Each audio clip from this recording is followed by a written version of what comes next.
Sa Tacloban, Leyte, ang ilan sa kanila, aminadong apektado ang kanilang kandidatura bilang pambato ng administrasyon dahil sa nangyaring pagpapaaresto kay dating Pangulong Duterte.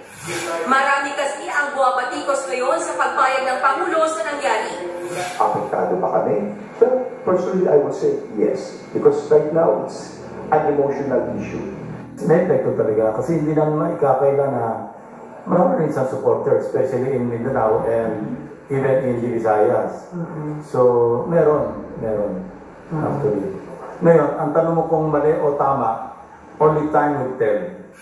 Para sa isa nilang pambato, ang ICC, ang tamang venue para litisin ang dating Pangulo.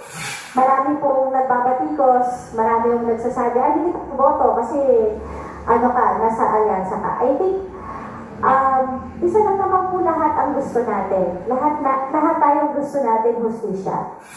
May swestro naman sa Pilipino para sa pwedeng gawin ng legal team ni Digong.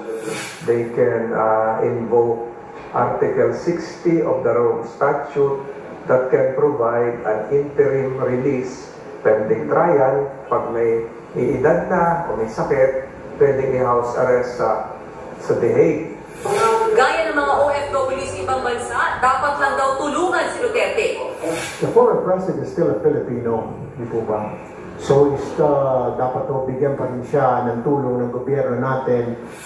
Ayon naman kay Lacson, panahon na para bumalik ang ating bansa sa ICC dahil mainam pa rin daw na miyembro tayo ng isang global court na kayang humusga sa matitinding krimen. Pero para sa iba pang nasa alyansa, dapat muna itong pag-aralan ng mabuti. Nagbabalita mula sa Frontline, Mean Los Baños, News 5. Mga kapatid, maging maingat kung kayo ay nagpo-commute lalo na tuwing 10 oras ng gabi. Sa Cebu City, hinolda at hinanay pa ang isang babae nang nagpanggap na motorcycle taxi rider. Nasa frontline ng balitang yan, ang News 5 Visayas correspondent, John Aroa.